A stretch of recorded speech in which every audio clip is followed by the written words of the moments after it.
Assalamualaikum warahmatullahi wabarakatuh. Waalaikumsalam warahmatullahi wabarakatuh. Saudara-saudara, mengawali pertemuan kita pada hari ini, marilah kita bersama-sama membaca basmalah. Bismillahirrahmanirrahim. Bismillahirrahmanirrahim.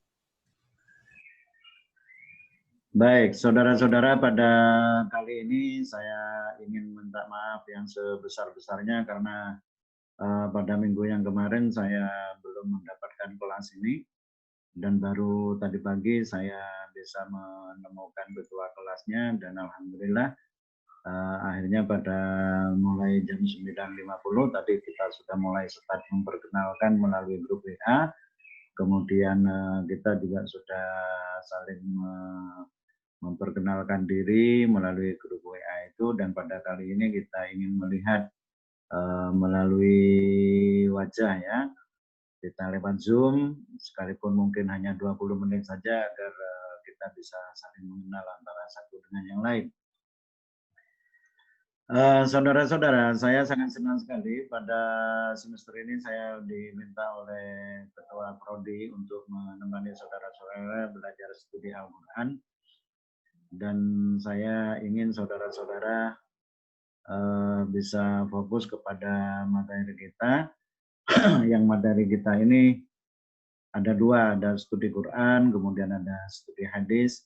Dan studi Quran dan studi hadis ini sesungguhnya adalah sebuah studi yang berbeda, sekalipun ada hubungan di antara satu dengan yang lainnya, tetapi ini adalah studi yang berbeda.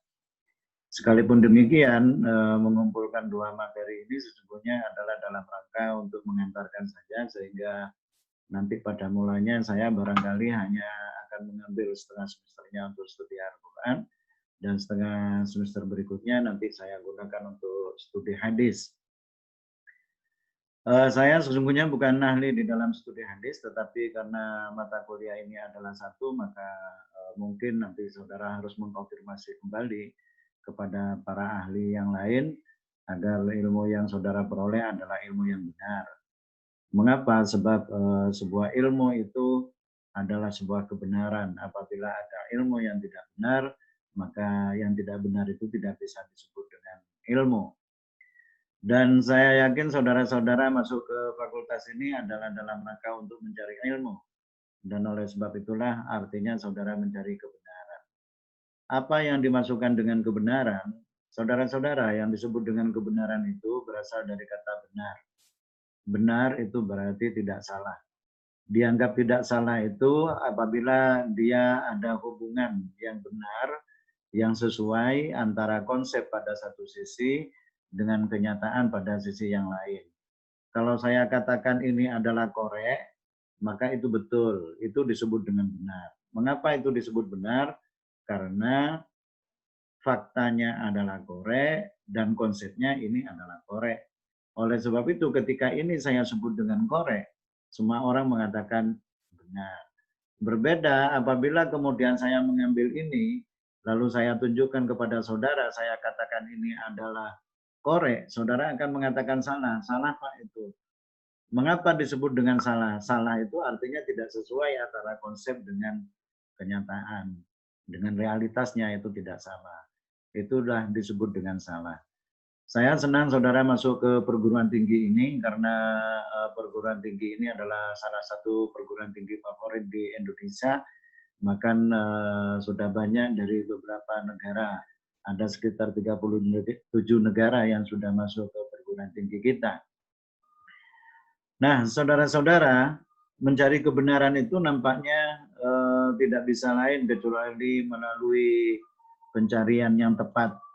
Artinya apabila saudara ingin mencari sesuatu yang benar, maka harus ada cara yang benar untuk bisa mencapai kepada yang benar itu. Saudara tidak bisa mencapai kepada yang benar apabila caranya tidak benar. Bisa menemukan yang benar itu apabila caranya benar. Cara itu disebut dengan metode. Metode itu adalah teknik untuk mencapai kepada tujuan. Orang mencari ilmu pengetahuan di perguruan tinggi itu agak berbeda dengan orang mencari ilmu di luar dari perguruan tinggi. Di pesantren, pola yang digunakan untuk mencapai kepada kebenaran lebih bersifat doktrinal. Jadi dilatih, kemudian diinikan, sampai kemudian saudara bisa melaksanakan kebenaran itu.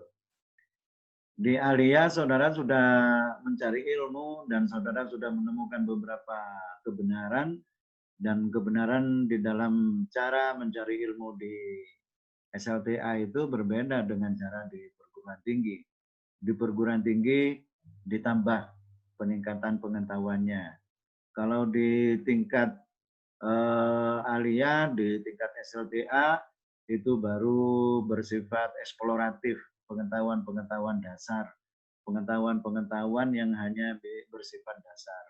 Tetapi kalau di perguruan tinggi, di S1, saudara sudah masuk kepada ilmu deskriptif namanya. Saudara harus bisa memberikan gambaran, saudara harus bisa memberikan penjelasan tentang kebenaran itu. Kalau dulu saudara cukup mengatakan bahwa ini adalah korek, ini korek, ya sudah selesai, itu korek, itu betul, itu benar. Di tingkat SLTA itu dibenarkan, tapi di perguruan tinggi yang benar itu tidak cukup dikatakan benar tanpa ada penjelasan tentang sebuah kebenaran itu. Oleh sebab itu di perguruan tinggi diajarkan kalau ini adalah korek, maka saudara harus bisa menjelaskan mengapa ini disebut dengan korek. Apa sesungguhnya yang disebut dengan korek?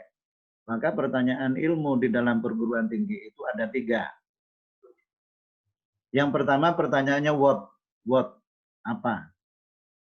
Semua ilmu pengetahuan yang saudara cari di perguruan tinggi ini harus diawali dengan pertanyaan what, apa? Studi Quran. Apa yang disebut dengan studi, apa yang disebut dengan Al-Quran. Nah, begitu caranya. Itu pertanyaan pertama. Dan pertanyaan pertama itu nanti menghasilkan konsep-konsep ontologis namanya, yaitu konsep-konsep yang menjelaskan kepada kita tentang hakikat dari sebuah kebenaran. Apa hakikat dari sebuah kebenaran itu? Adalah kebenaran yang hakiki. Kebenaran yang hakiki itu adalah kebenaran yang di mana kita sudah tidak perlu lagi mencari kepada kebenaran yang lain. Itu adalah kebenaran yang hakiki. 1 tambah 1, 2. Tetapi apakah 2 itu selalu tambah 1? Belum tentu. Karena apa? Karena 3 dikurangi 1 juga 2. Jadi terlalu banyak metode untuk bisa mencapai kepada kebenaran itu, tidak harus mencapai dilakukan dengan satu metode. Perguruan tinggi, saudara-saudara, mengajarkan kepada saudara tentang bagaimana memiliki keahlian metodologis itu. Bukan hanya dari satu cara, tapi dari beberapa cara untuk mencapai kepada kebenaran itu. Nah, kebenaran dengan pertanyaan apa, itulah nanti akan menghasilkan jawaban yang ontologis namanya. Di samping dari yang ontologis, jawaban ontologis nanti dia akan menghasilkan sebuah definisi. Definisi itu adalah epistemologis. Pengetahuan epistemologis itu juga mencakup tentang cara bagaimana mencapai kepada kebenaran itu. Cara untuk mencapai kepada kebenaran, seseorang tidak hanya melakukan dari satu cara, tetapi dari beberapa cara. Sama dengan tadi contohnya itu, 1 ditambah 1, itu berarti 2. Tetapi apakah 2 selalu 1 tambah 1? Tidak. Kalau dulu saudara di Alia, di SLTA, saudara cukup diajari ini 2, ini angka 2, ini angka 3, ini angka 4. Itu sudah cukup. Tetapi di perguruan tinggi itu tidak cukup. Mengapa? Karena di perguruan tinggi diharapkan saudara bisa memiliki pengetahuan yang tidak bersifat eksploratif saja, tetapi juga bersifat deskriptif. Nah, saudara-saudara, dengan mengetahui cara yang berbeda itulah kemudian nanti saudara memahami bahwa kebenaran itu ternyata satu, tetapi cara mencapai kebenaran itu tidak satu. Oleh karenanya maka ketika saudara nanti menemukan perbedaan ketika saudara belajar, ada yang berbeda, maka saudara tidak perlu menanyakan, loh ini kok berbeda? Ya memang harus berbeda. dunia ini tidak bisa tidak beda. Dunia ini selalu berbeda. Yang tidak berbeda itu hanya satu, yaitu Allah. Allah itu hanya satu. Selain dari Allah, itu tidak ada yang bersifat satu. Begitu juga kebenaran. Kebenaran itu tidak bisa hanya satu. Kebenarannya mungkin satu, tetapi cara untuk mencapai kepada kebenaran itu tidak satu. Orang sholat bisa jadi hanya satu, yaitu sholat zuhur. Sholat zuhur yaitu satu. Nah, yang bersifat hakiki itu nanti tidak akan ada perbedaan bahwa zuhur 4 rakaat dan 2 rakaat. Kalau ada yang mengatakan zuhur 3 rakaat, orang akan mengatakan salah. Karena apa? Karena konsepsinya 4. Boleh 2, ketika tertentu dia boleh 2. Oh, berarti 2. Sesungguhnya berarti zuhur itu sholatnya 4 atau 2? Ya 4 boleh dikurangi menjadi 2. Nah, begitu. Cara sholatnya juga boleh berbeda, boleh begini, boleh juga begini, boleh diletakkan di sini, tetapi boleh juga diletakkan di bawah, boleh begini. Pokoknya ada ketentuan-ketentuan yang tidak melanggar dari syariat, yang karena itu adalah datang dari Rasulullah, maka boleh. Itu dilakukan tergantung kepada keyakinan kita. Itulah kebenaran. Nah, begitu juga saudara-saudara, bahwa untuk mencapai kebenaran itu tidak cukup. Karena apa? Karena orang kalau sudah tahu dengan kebenaran, lalu dia tidak mengamalkan kebenaran, itu sama dengan orang tahu bahwa di situ ada jurang, dan tahu bahwa itu faktanya memang adalah jurang, dia tetap masuk ke jurang itu. Sudah tahu bahwa kalau dia akan melompat nanti akan jatuh, dia tetap melompat, itu artinya kebenaran itu tidak menjadikan dia kebaikan. Nah, saudara-saudara, ilmu pengetahuan sesungguhnya adalah dalam rangka untuk mencapai kepada kebaikan itu. Fid dunya hasanah wa fil akhirati hasanah. Oleh karenanya maka belajar ilmu apapun itu tidak cukup hanya untuk bisa diketahui. Sebab hanya diketahui itu tidak bisa mencapai kepada tujuan daripada kebenaran itu. Kebenaran itu bukan tujuan akhir. Kebenaran itu adalah tujuan ilmu pengetahuan. Tapi manusia tahu tentang kebenaran, tujuannya adalah untuk diamalkan. Kalau saudara tahu bahwa memfitnah itu akan menyakitkan orang lain, dan saudara masih tetap melakukan pemfitnahan, itu artinya saudara melanggar terhadap kebenaran itu. Saudara bertentangan dengan hati nurani saudara sendiri. Nah, itulah perguruan tinggi yang mengajarkan tentang 3 konsep ilmu pengetahuan. Yang pertama adalah konsep ontologis namanya. Yang kedua konsep epistemologis namanya. Yang ketiga yang mencakup tentang nilai-nilai dan bagaimana perilaku dengan ilmu pengetahuan itu disebut dengan konsep aksiologis namanya. Konsep aksiologis. Nah, saudara-saudara, mari kita masuk, karena waktunya juga sudah tinggal 10 menit, kita masuk sekarang kepada studi Al-Quran. Saya ingin memberitahukan kepada saudara tentang bagaimana kondisi masyarakat jahiliyah ketika Al-Quran itu belum diturunkan. Ini adalah kondisi bangsa Arab ketika Al-Quran belum diturunkan ya. Ini bangsa Arab ketika belum diturunkan itu kondisinya seperti begini.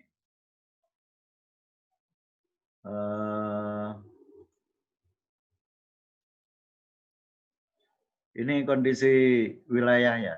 Ini adalah kondisi wilayah. Ini di sini ada Syria, di sini di atas itu ada Syria dan Yerusalem, kemudian ini disebut dengan Bizantium. Di sini ada Persia atau Sasanid. Disinilah Arabia itu. Jazirah Arabia itu berada di wilayah ini. Ini disebut dengan Hijaz. Di sini ini adalah Madinah. Di sini ada Mekah. Jadi Madinah itu di atasnya Mekah ini. Ini ada di sini. Ini wilayah ini adalah wilayah Hijaz. Wilayah Hijaz ini adalah wilayah yang tidak dikuasai oleh 2 negara besar ketika itu, di mana ada Bizantium pada satu sisi dan ada Persia pada sisi yang lain. Nah, wilayah ini belum pernah dikuasai oleh siapapun. Oleh sebab itulah maka bangsa Arab ketika itu adalah bangsa yang dianggap terisolir karena tidak ada yang menarik di wilayah ini. Di wilayah ini tidak ada yang menarik. Yang menarik satu-satunya itu berada di sini ini di Mekah. Mengapa Mekah itu ada ketertarikan? Karena ada ini. Ada Ka'bah. Yang Ka'bah ini menjadi sentral di mana di sebelahnya ada Zam-Zam. Yang Zam-Zam itu menjadi sentral perjalanan antara orang-orang yang bisnis ke wilayah sini dengan orang yang bisnis ke wilayah sini. Ini adalah tempat pemberhentiannya di sini. Dan sejak saat itulah kemudian Mekah kemudian menjadi negara terkenal karena kemudian dijadikan sebagai tempat peristirahatan sebagian orang. Di wilayah itu kalau kita lihat beberapa wilayahnya, ini di Jeddah, kemudian ini Mekah, ini Taif, kemudian ini Madinah. Kalau saudara pernah mendengar bahwa Rasulullah pernah pergi ke Taif, itu artinya pernah ke sini. Yang kemudian Rasulullah kemudian dihantam dengan apa namanya, dengan kerikil, bahkan dengan batu di wilayah sini ini. Dan kemudian Rasulullah nanti hijrah ke Madinah ke wilayah sini ini. Nah, orang-orang Arab wilayahnya itu seperti ini. Saudara bisa bayangkan kehidupan bangsa yang kemudian wilayahnya itu tandus seperti begini. Di wilayah-wilayah yang tandus seperti begini ini pasti orangnya adalah orang-orang yang keras. Orang yang suka berperang. Oleh sebab itulah di wilayah ini sering terjadi peperangan. Menurut Al-Kamil fit Tarikh itu dijelaskan bahwa telah terjadi peperangan sekitar 350 tahun namanya. Orang-orang Arab itu selalu berperang antara satu dengan yang lain. Apa yang direbut? Yang direbut itu adalah oase. Oase itu adalah tempat di mana air menggenang.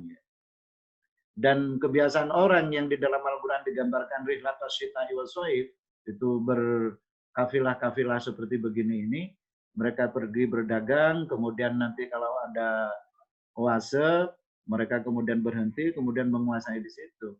Wilayah Madinah agak berbeda, oase-oasenya itu agak lebih banyak begitu. Jadi inilah tempat perebutan. Kalau di Madinah itu tempat perebutannya adalah oase-oase ini. Di mana peperangan di Madinah dan peperangan di Mekah itu sering terjadi karena memang kondisinya seperti begini. Dan kebiasaan orang-orang Arab itu hidupnya begini ini. Jadi ada di dalam sebuah tenda, yang tendanya itu memutar begini, nanti ada sebagiannya itu yang ditempati oleh bapak ibunya, kemudian nanti anaknya di sebelah bersama istrinya, anak yang satunya lagi, begini dulu posisinya itu. Dan orang-orang Arab itu menyembah begini, menyembah berhala ya, menyembah berhala. Dan oleh sebab itulah maka kemudian mereka disebut sebagai orang yang jahiliyah. Dan karena perebutan-perebutan seperti itu, maka terjadi perbudakan. Di mana orang-orang yang menguasai oase dan kemudian menjadi kaya, itu menguasai beberapa orang, yang orang itu kemudian disebut dengan budak. Karena disebut dengan budak, maka mereka tidak memiliki hak terhadap dirinya. Mereka budak. Karena mereka budak, ya mereka dikuasai oleh orang lain. Siapapun yang menjadikan dirinya sebagai budak orang lain, maka dia tidak memiliki kemerdekaan dirinya. Orang yang jatuh cinta lalu dia menjadi budak bagi cintanya, maka sesungguhnya dia telah kehilangan dirinya. Dirinya lagi santai, nyaman, tenang, tetapi kemudian dia jatuh cinta kepada seseorang yang belum tentu menjadi miliknya, dia kemudian diperbudak oleh cintanya itu. Dia bukan memikirkan dirinya, dia justru memikirkan orang lain. Bahkan begitu gobloknya, kemudian dia mengatakan, engkau lebih berharga daripada diriku. Itu orang yang paling goblok. Mengapa? Karena orang yang pintar itu adalah orang yang tahu bahwa dirinya adalah yang paling berharga dibandingkan dari orang lain. Dan oleh sebab itulah, maka setiap orang harus mempunyai harga diri. Dan Islam mengajarkan yang perilaku seperti begini ini adalah perilaku yang tidak baik. Ini bertentangan dengan nilai-nilai kemanusiaan. Mengapa? Karena telah menjadikan seseorang itu bukan sebagai manusia, tetapi sebagai budak. Dan budak itu di luar dari kemanusiaan. Itulah sebabnya mengapa nanti di dalam ajaran-ajaran Islam, itu selalu diberitahukan bahwa hal-hal yang bersifat dehumanisasi atau ketidakmanusiawian itu selalu ditentang oleh Islam. Nah, saudara-saudara yang mengajarkan tentang hal-hal seperti begitu itu, nanti bagaimana kemudian kabilah-kabilah antara klan yang satu dengan klan yang lain itu kemudian tidak bertengkar, kemudian menjadi negara yang disebut dengan negara Madinah, itu adalah Al-Quran namanya.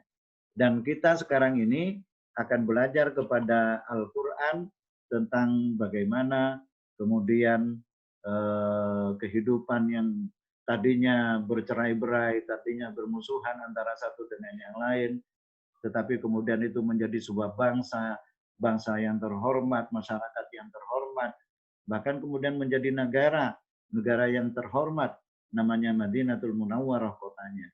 Dan dari situlah kemudian kita tahu tentang bagaimana sebuah peradaban Qurani yang dibangun oleh Rasulullah. Melalui apa? Melalui ajaran-ajaran yang baik, melalui ajaran-ajaran yang terhormat, melalui ajaran-ajaran yang kemudian mengajak kita menjadi orang-orang terhormat, orang-orang yang bisa menjadikan dirinya terhormat dan sekaligus menjadikan orang lain sebagai orang yang terhormat. Nah, saudara-saudara, ketika kita sudah belajar Al-Quran dan kemudian kita menemukan kebenaran dari Al-Quran itu, maka tentulah kita harus mengamalkan Al-Quran.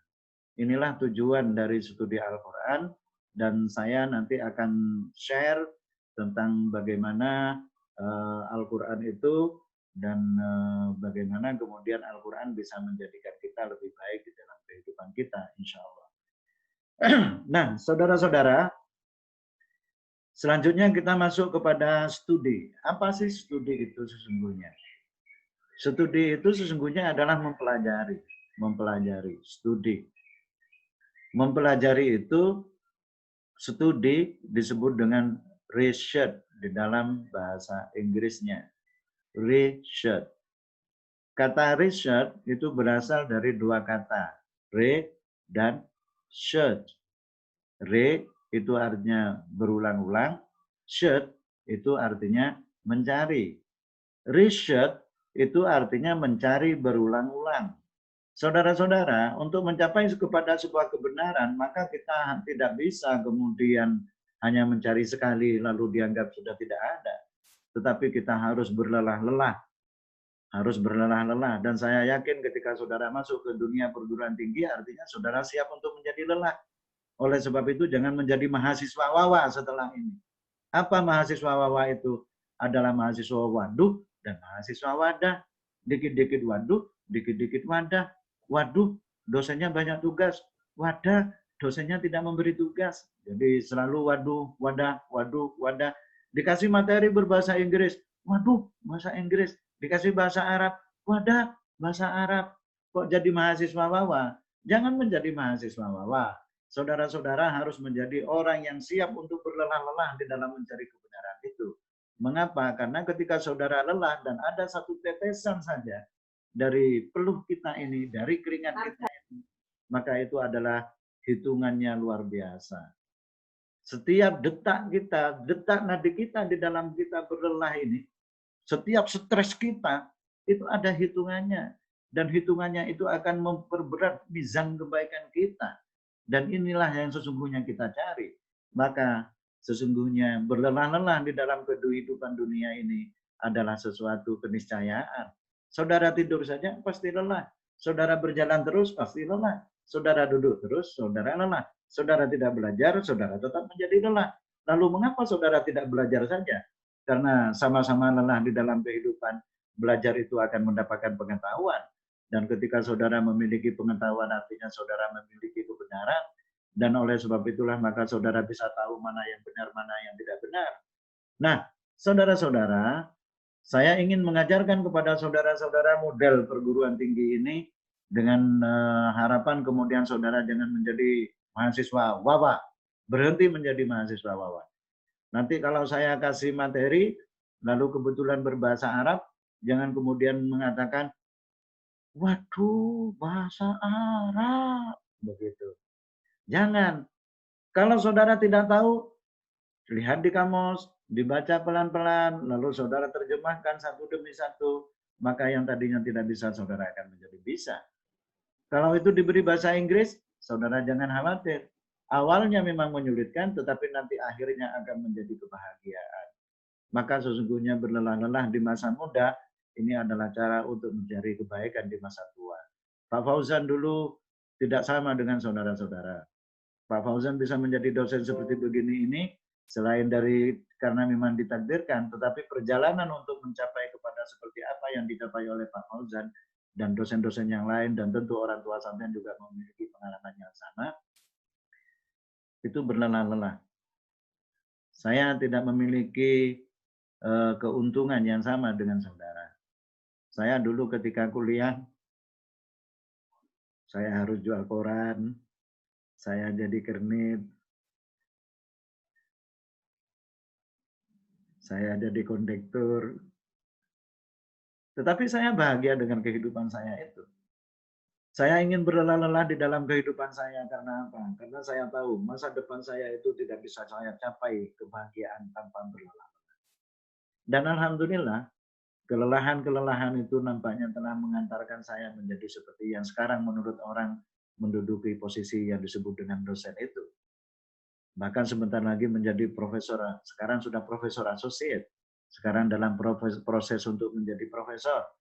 Nah, saudara-saudara, yang ingin saya katakan sesungguhnya adalah jangan takut dengan rasa lelah. Karena rasa lelah itu sesungguhnya adalah merupakan cermin di masa depan kita. Lelah itu sesungguhnya adalah pupuk bagi kebahagiaan kita.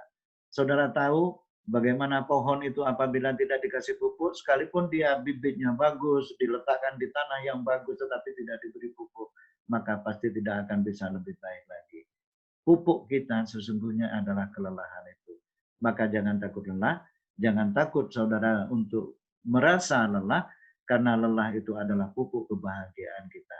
Saya kira ini adalah pengantar pertemuan kita pada kali ini. Nanti materinya akan saya share tentang bagaimana studi Al-Quran di dalam grup WA kita. Dan forum ini insya Allah akan saya masukkan di dalam YouTube Jendela Wawa, agar nanti saudara bisa berulang-ulang mendengarkan lagi apa yang dikatakan oleh Pak Fauzan. Dan apa yang saudara belum paham kemudian nanti bisa ditanyakan di dalam grup WA. Saya mohon maaf yang sebesar-besarnya. Saya katakan kepada saudara-saudara adalah masa depan Indonesia. Maka saya yakin saudara akan menjadi orang yang lebih baik dari Pak Fauzan di masa yang akan datang. Wassalamualaikum warahmatullahi wabarakatuh. Salam saya untuk keluarga jaga. Masih ada waktu, warahmatullahi wabarakatuh.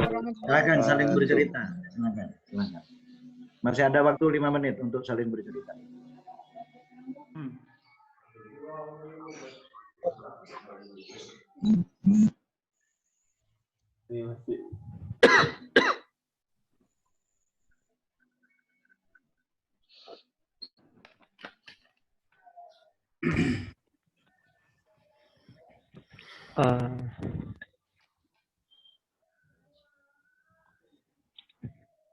Assalamualaikum Pak, izin bertanya Pak. Ya, silakan. Tadi konsep yang 3 itu apa Pak? Yang tadi Pak, konsep ontologis, Ontologis, terus aksiologis, epistemologis, aksiologis, dan aksiologis. Iya. Aksiologis. eksimotologis ya Pak?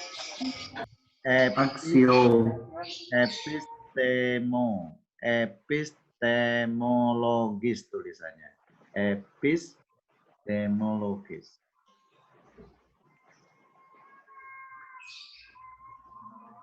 Baik, yang lain silakan kalau ada yang mau ditanyakan. Waktunya masih ada sekitar 5 menit. Assalamualaikum warahmatullahi wabarakatuh. Waalaikumsalam, Mas Alfani, silakan. Tadi kan Ustadz yang berbicara tentang budak, itu kan dari penguasa Uwais, mereka memaksa untuk jadi budak. Itu apa keinginan mereka sendiri atau ada paksaan dari penguasa Uwais, Ustadz? Oase namanya. Oase. Oase. Oase. Itu tempat Oase. menggenangnya air. Ya, Ustaz. Ya tentu itu adalah kondisi sosiologis ya. Setiap orang yang tidak berdaya itu selalu menjadi bagian di bawah orang-orang yang berdaya. Itu kondisi sosiologis, keterpaksaan alami namanya. Dan semakin lama nanti itu akan semakin hilang karena semakin banyak orang yang berdaya dan semakin orang tidak berpengetahuan sesungguhnya dia akan menjadi budak bagi orang yang tidak berpengetahuan. Orang yang tidak punya harta dia akan menjadi budak bagi orang yang berharta. Tetapi jangan khawatir. Orang yang berharta pun dia bisa menjadi budak bagi hartanya itu. Jadi budak itu sesungguhnya bisa jadi dirinya itu menjadi budak. Sama dengan yang Pak Fauzan katakan tadi itu. Saudara bisa menjadi budak bagi cinta saudara. Saudara bisa menjadi budak bagi orang lain karena alasan cinta itu. Saudara tidak ikut bekerja, lalu saudara bisa ngebosi orang lain. Yang dieksploitasi adalah orang tuanya. Saudara telah menjadikan orang tua saudara sebagai budak namanya itu. Saudara kan tidak ikut bekerja nih. Tetapi saudara kan ngebosi teman. Bagaimana saudara bisa ngebosi teman untuk makan-makan sementara saudara tidak ikut bekerja, tidak ikut mencari uang? Artinya orang tuanya disuruh mencari uang, lalu setelah itu sampean ambil uangnya, lalu setelah itu sampean berikan kepada orang lain. Di mana akalnya? Wah, itu untuk kebersamaan Pak, ini adalah untuk persahabatan. Ya, sahabat saudara yang paling baik, yang paling mulia itu adalah orang tua saudara. Jika saudara punya uang dan saudara akan ngebosi, saudara akan mentraktir bukan teman saudara yang lain. Tetapi teman saudara yang terbaik untuk ditraktir itu adalah bapak dan ibu saudara. Begitu. Itu makna perbudakan ya. Dan saudara-saudara sekalian, saya mohon maaf nanti kita lanjut di grup WA, terutama tentang studi Al-Quran lah ya. Studi Al-Quran, kita fokus kepada studi Al-Quran. Yang begitu-begitu itu nanti secara alami saudara akan tahu lah. Oh ternyata saya sudah menjadi budak. Gitu. Saudara pernah menjadi budak bagi teman saudara? Pernah. Ketika saudara sudah kehilangan kepribadian saudara, lalu saudara diminta oleh temannya ini mengerjakan, diminta itu mengerjakan, diminta itu mengerjakan. Lalu teman saudara juga memperbudak saudara. Ada kebaikan di dalam membantu orang? Ya, pasti. Tetapi memperbudak orang lain itu juga tidak baik. Membantu teman baik, membantu teman ketika ujian tidak baik. Membantu teman baik, membantu teman membuat makalah itu penggoblokan terhadap teman namanya. Begitu ya. Jadi kita harus cerdaslah di dalam memahami kehidupan ini. Sekali lagi saya mohon maaf karena waktu kita sudah habis. Dialognya nanti kita lanjutkan di WA. Dan kalau masih kurang lagi ketemu dengan Pak Fauzan yang ganteng ini, nanti kita ketemu di tempat yang lain ya. Nanti Pak Fauzan Zoom lagi ya. Assalamualaikum warahmatullahi wabarakatuh. Waalaikumsalam. Waalaikumsalam warahmatullahi wabarakatuh.